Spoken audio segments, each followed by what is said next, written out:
All right. Good morning. It is October 22nd. Welcome back to Product Coffee.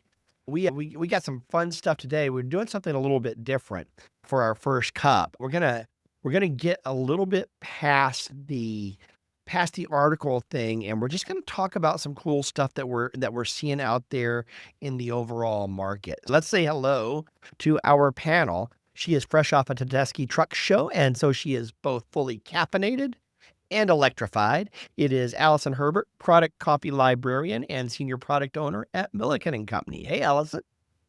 Hey everyone. Good morning. And where is our friend Minesh? He's not here.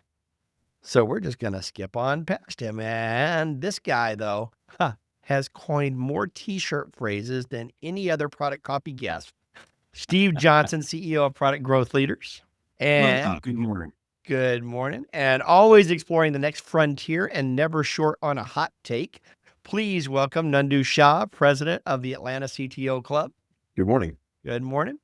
And John, you're getting drafted.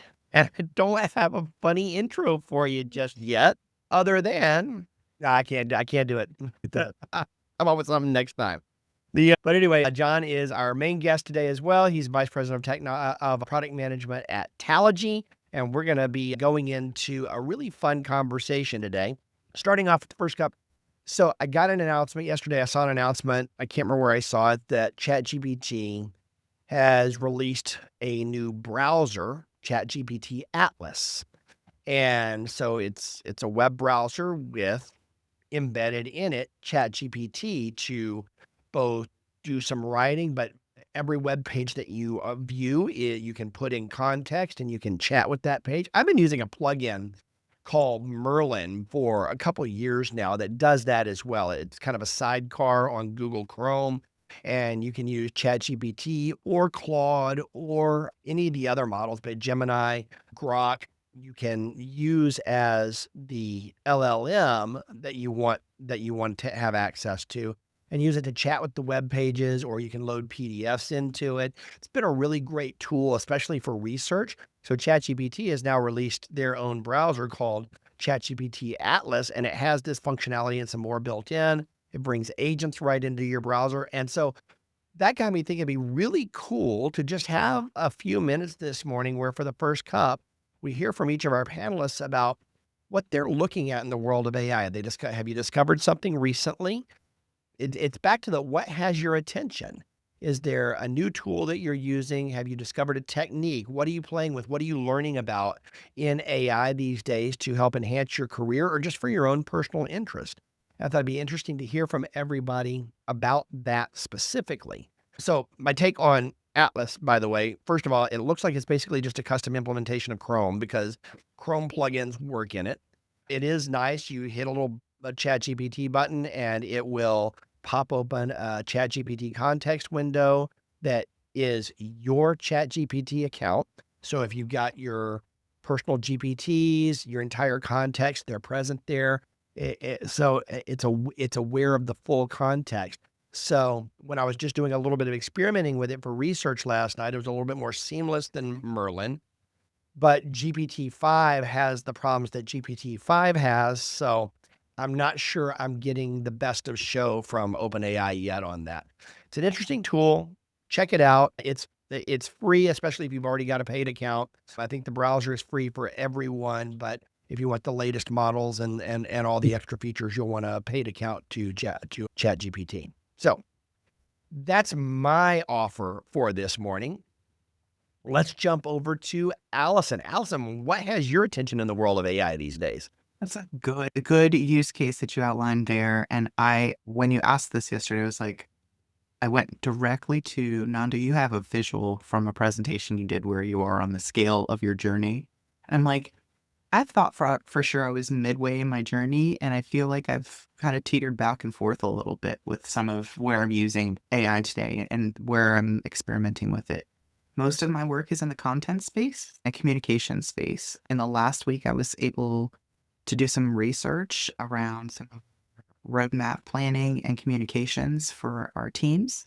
And so I took some light research from Perplexity and then gave that plus some of our meeting transcripts for our strategy sessions to Copilot and asked them to come up with 3 to 5 outcome opportunities to start shaping a discussion around value statements for our roadmap. And so that exercise, again, mostly prompting and writing and kind of cross-pollinating. I've been in 3 meetings where we've talked about these things and what's here has helped me kind of summarize and shorten the amount of time that I would usually take to build, right, that communication from a roadmap perspective. We're also starting to look at it from a portfolio perspective. So it's been really interesting to watch the team take that information, right? We all sat in the same meetings, had the same conversations, and be able to take that and say, is that the same thing or is it a different thing? The piece that I got from Perplexity really was something that I don't want to say, it's a basic search, but it was better than starting from a blank page. So a template to give examples off of, and then so maybe 20-30% accurate of like what the problems are that we're trying to solve, and then balancing that with our meeting specific transcripts and things of that nature, I think improved it a bit better. And then having that as a first draft to look at to say, is that the problem that we're trying to solve? Is this the direction that we'd want to take the product? That type of conversation shortened the cycle for us to arrive at that. And I think it has helped us. We're still in the middle of it. So I can't tell you like, it was great and I use it every day, but it's certainly been a learning experience, and then continually prompting Copilot back anybody who's written an I need statement or something of that nature. It's usually got a lot of fluff and words. I like to call it word salad. And so I put that back through Copilot and said, give me 3 options based off of, that are maybe visionary or inspiring and things of that nature. And then see if there's different words that come up. So I'm not having to sit there and adjust and noodle with it too much myself. I'm letting the tool do that. And then I'm reflecting back to see if that resonates with how we'd communicate it. So that's my example. The only question I've got is, what kind of dressing do you put on your word salad? That's a good question. I'm usually a vinaigrette kind of girl, but I always love when it shows up. It's like effortlessly and seamlessly, and like, oh, trigger words, avoid. So yeah, it's fun to let the tool do the work there. That's great. Great. Thank you, Allison. All right. Hey, we've got Minesh here from Harare to Hot Takes. This guy has the insights and the frequent flyer miles to match. So welcome, Minesh. What has your attention in the world of AI these days? And you're on mute. Nope. That better? There you go. That's much better. From a tools perspective, there's two pieces to the pie right now, what I'm looking at. And Anthropic released skills last week, and I think that's kind of be somewhat of a game changer. And part of that is allowing you to have skills within your chat window, and it will figure out whether to use that skill or not use that skill based on your prompt, making life a lot easier in terms of context and always putting that context of that tool set or whatever other skill that you wanted to do. Similar to what, Alexa has done, where you say, hey, you got to add this skill to your Alexa, account, and then you can use that whenever you want and call upon it whenever you want. The other piece of the pie is from an enterprise perspective, how we're going to govern, how we're going to do all of that. So we're building a center of excellence to allow all of our users to be, I guess you could say, somewhat knowledgeable, but more than just knowledgeable, being compliant in terms of doing the right things for the company, and what other things that, AI slop and all this other stuff, to be just educated to them so that they don't go out and use these other tools and cause more problems for us, especially with the data that we have in-house in the healthcare as well. Yep. So there's two aspects I'm working on with that. Very good. So that's really, so I'm really interested in the center of excellence that you're building, but also both the Anthropic tools. I am a little bit behind on Claude Code in general. I know I sat with Misha, one of our members, about 2 months ago, and I got Claude Code downloaded and put on my laptop, and have not done anything with it since. So that's on my short list for the next week or two to actually spend some time with. But so did the skills, are they only in the Claude Y on the website, or are they Claude code skills? How does that work? So they're skills that you can, they're openly available. You can just say, hey, give me a list of all the skills you got. And then it'll create folders and you can just save them there. It's a list of files that have information in it that can be pulled down at will, so to speak. But the beauty about it is it's markdown language. And you can pull those same skill files and apply it in ChatGPT, apply it in Copilot, apply it to, Perplexity as well. So it's more of an open, not source, but an open standard, so to speak, to start using that as well. So you can use it anywhere else as well, even in Claude Code if you needed it. But it's the skills is really for you and I Gotcha. conversing with AI. Gotcha. Cool. All right. Well, thank you. Thank you, Minesh. Welcome back. Good to see you. Let's jump over to Steve. So what is the I'm interested to see what direction you're going to take this in general, but what's the most interesting or useful thing you've done with AI lately? I think I may be becoming the, cranky old guy. I feel like I've spent the last month railing at the kids for getting off my lawn, but I'm in the trough of disillusionment with AI right now, I guess is the easiest way to put it. That's LLM of despair. Right. I use it every day. I mean, it's kind of funny. I feel like, ChatGPT has kind of learned me. And so I'm reluctant to go over and play with Gemini or Grok or whatever, because it's like I have to train the AI all over again. But when I have these conversations, it's like, yeah, I could actually have written that.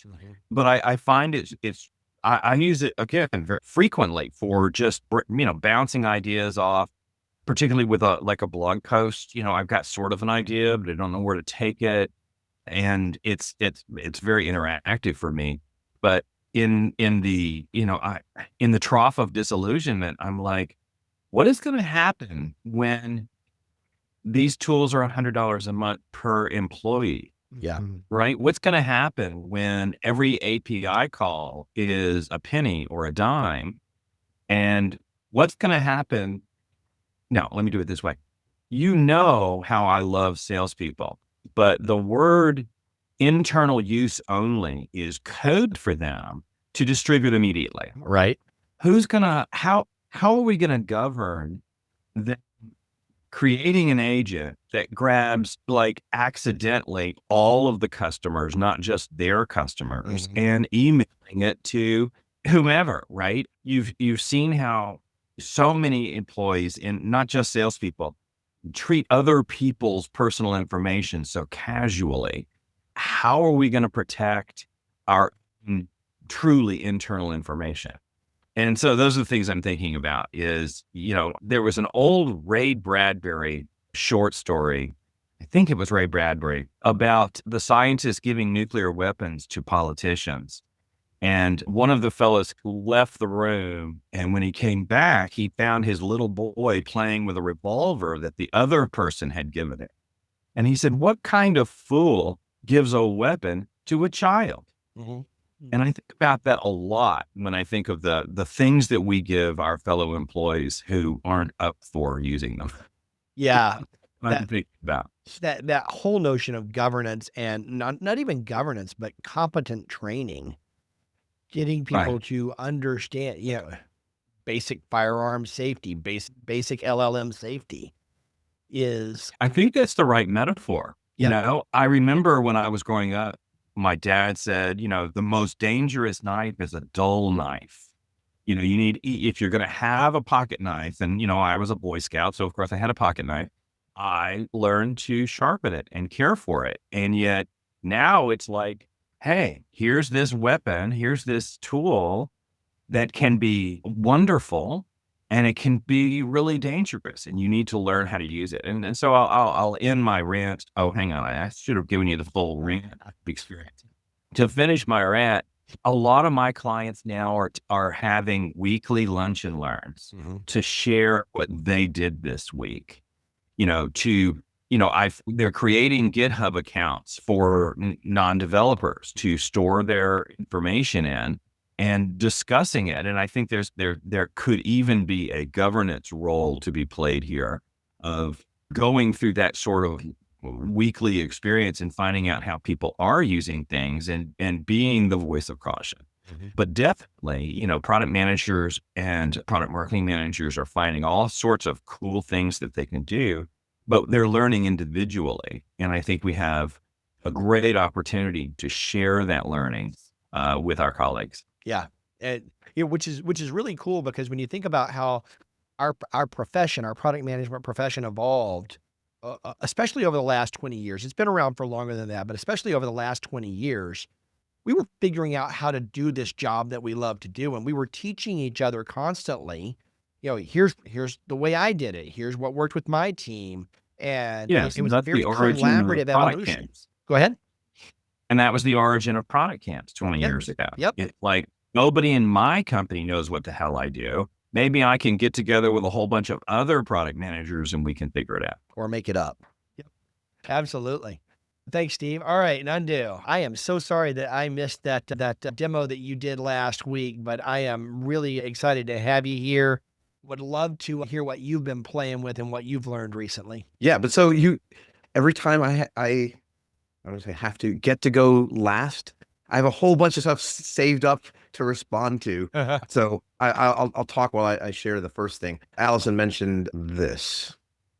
Right, the proficiency ladder that I put together, and the demo that I did, it's a demo. It's a pretty static screen share that I'll show you in a second. But it's at 14, and the difference to me between 13 and 14, orchestrating agents to complete a task is a workflow as opposed to a collaborative system of agents where the participants in whatever you're doing are doing things themselves and not in a prescribed sequence necessarily. So that's what I have been working on. But I'm somewhere adjacent to Steve. I'm either increasingly disillusioned or decreasingly illusioned with the tools, not with the capabilities and the possibilities, but I don't know, like, I was actually pretty irritated when MCP launched. There was a lot of chatter about MCP, which is an underlying protocol that none of us should care about. It's for people building tools, but at least on my, whatever came across my feed, it was MCP all over the place. And it's like, that's like in the early days of the web getting really hyped about HTTP. The average user isn't going to touch that. It's, how do we move from what to so what and now what? So really, right these days, I'm more interested in what can we actually do with what's there. Forget about what new offerings there are, or what the latest buzz is. So one interesting thing that I did recently, I really like the deep research tools, Perplexity and Gemini and ChatGPT. And Gemini is probably my favorite. It seems to give the most robust results. And so I was meeting with a VC firm a couple of weeks ago, and I wanted to get my head around their portfolio. So I pointed Gemini Deep Research at the VC firm's website, and I said, tell me about this portfolio and the companies in it, and some other, some possibilities for AI. And it didn't make this slide or this deck. Gemini gave me a 30-page report, but it suggested these 4 quadrants. On one axis, AI maturity of the company itself, and on the other, the impact potential. And it helped me classify the portfolio into these 4 quadrants. I haven't come across a tool that can actually build this for me the way I built it, but continuing to use it as a thought partner is super useful for me. I think, Steve, that's what you're saying as well. You use it every day and you find value in your interactions with LLMs.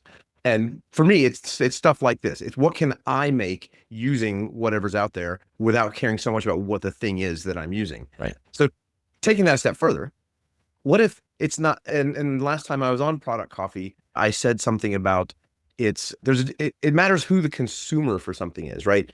AI art, we have questions around, can AI make art? That only matters if humans are the ones looking at it. If machines are the ones judging and appreciating the art, then it doesn't matter, right? Yeah. So what if we take the machines and put them in a room together and let them have a conversation? And this is the thing that I built. And so this was a very simple example. I'll see if I can zoom in a little bit so you can get a little bit of flavor of what's here.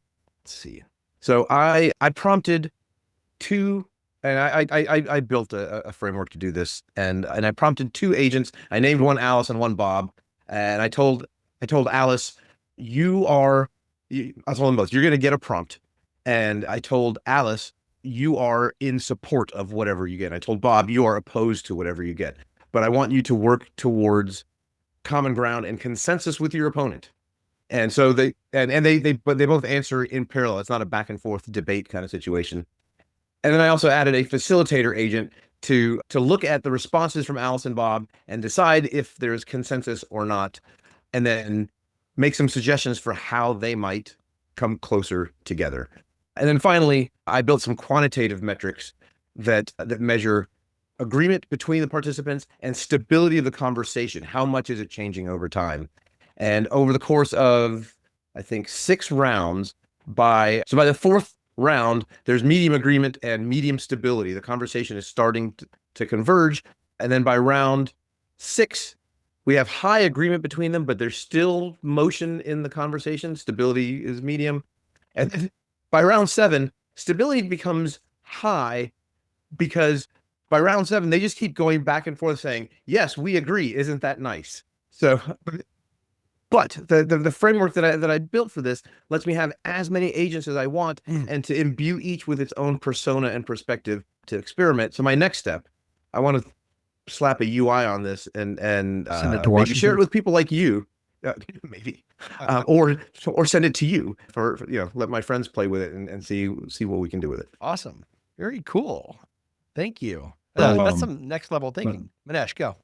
Nandu, I saw something similar to this at Bain Capital Conference, where a security company is got, I think, 4 personas, like Bob and Alice you've got there, and they're chatting away about a CVE vulnerability. And so each one's got a specialty, right? One's a networking, one's infrastructure, one's a developer sort of thing. And they're just talking through the CVE and then trying to figure out whether it is a genuine attack that they should be worried about, or a vulnerability, I should say, that they should be worried about, and trying to eliminate all the CVEs that come through and trying to, assess all of that. So that's pretty awesome right there. This is what I've thought about. Yep. That. And Very then- cool. I've seen other people who are working this, but that's the first one I've heard that is really doing some of the stuff I'm doing. So that's exciting. Right. And then one of my coworkers asked me, like, why couldn't they just one chat have that conversation? It's because AI has some limitations of one, memory, context, and it gets confused when you have multiple things going on, and it can't dissect all of it at the same time. When you separate Allison and Bob and Jennifer and David, right? Now each one has a context that they can flow with. And obviously the size of the context also matters because of memory and everything else. So it helps tremendously with the AI being more successful.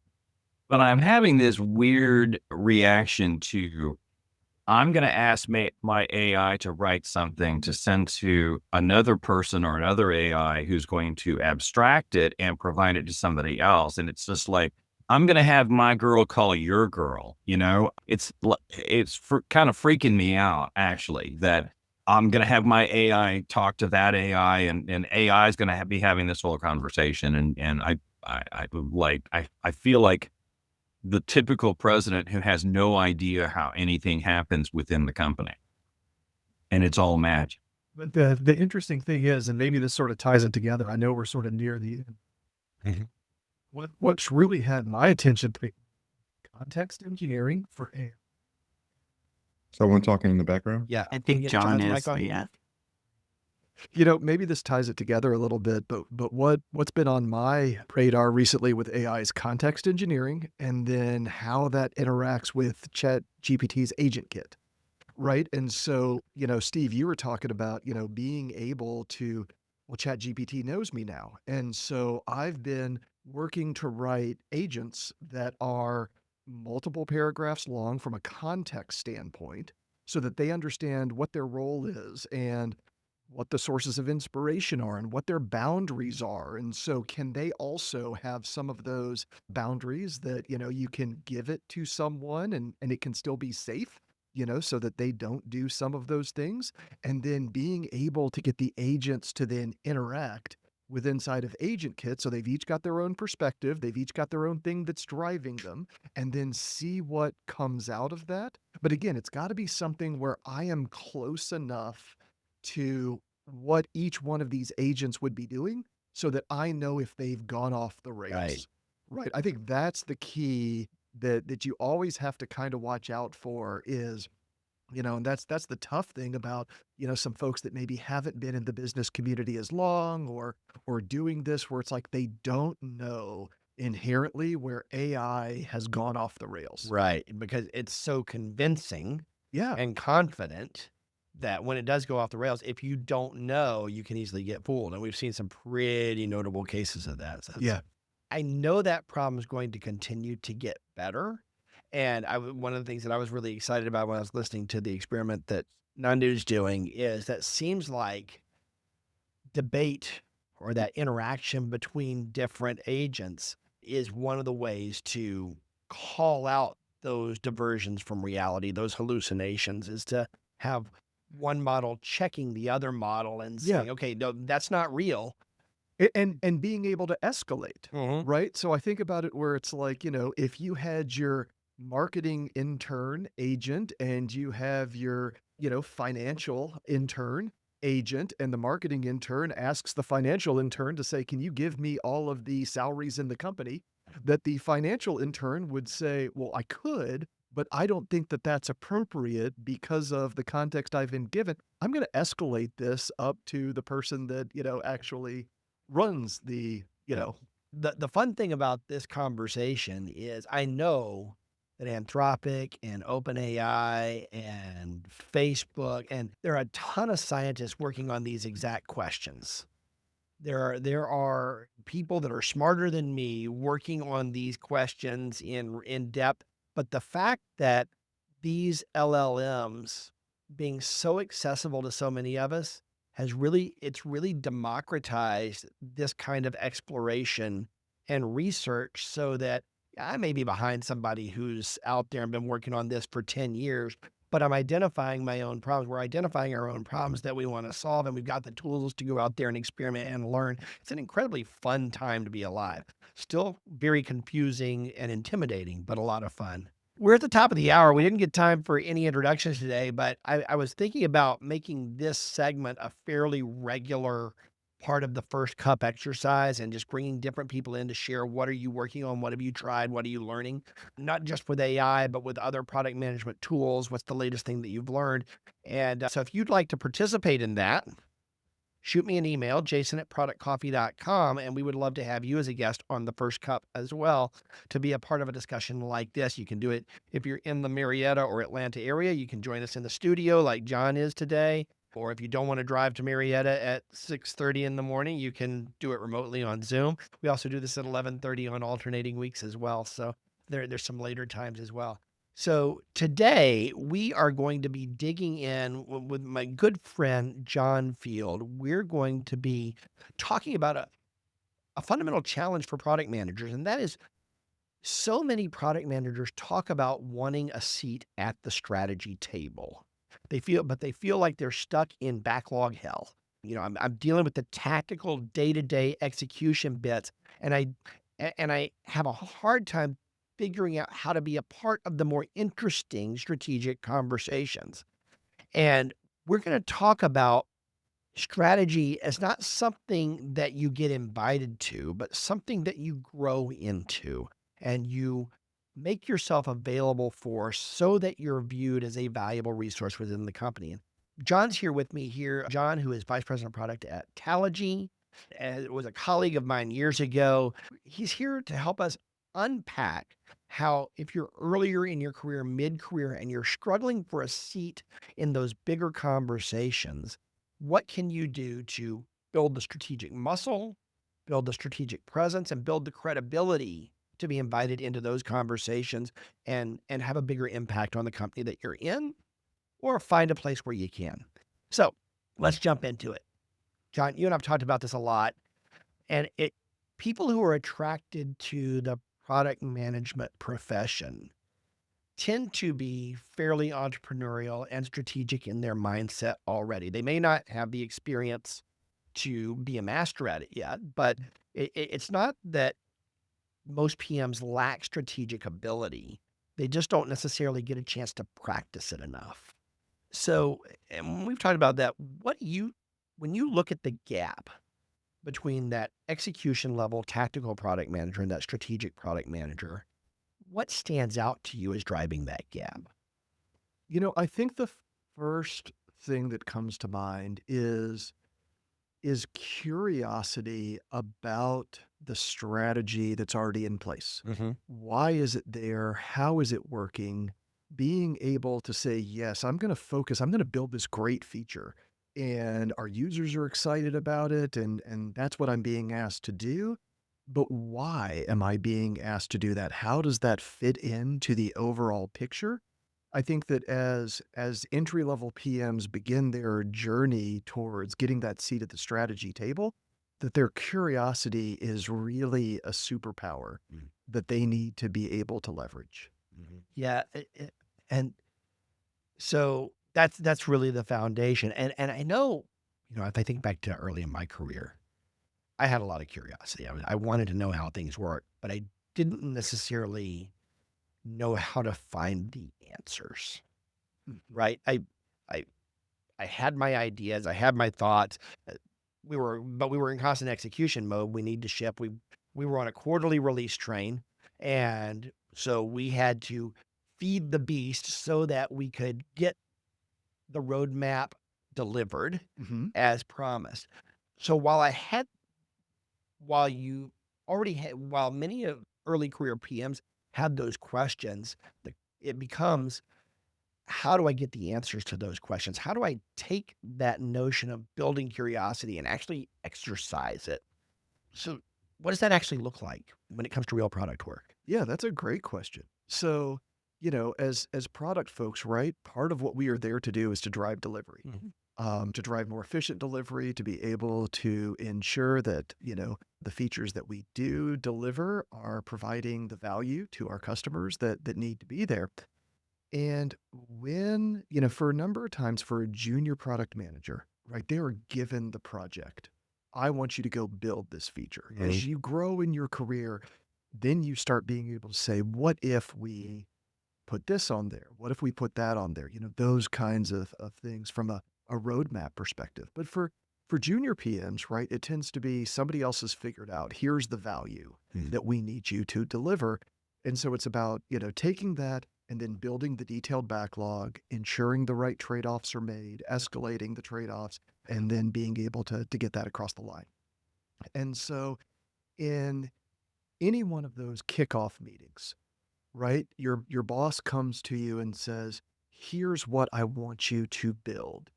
There's a real opportunity at that stage, as well as you're going through and making those trade-offs, to ask the question, why? Right? Why are you asking me to build this feature? What are the outcomes that we're hoping to drive? Why are the outcomes important?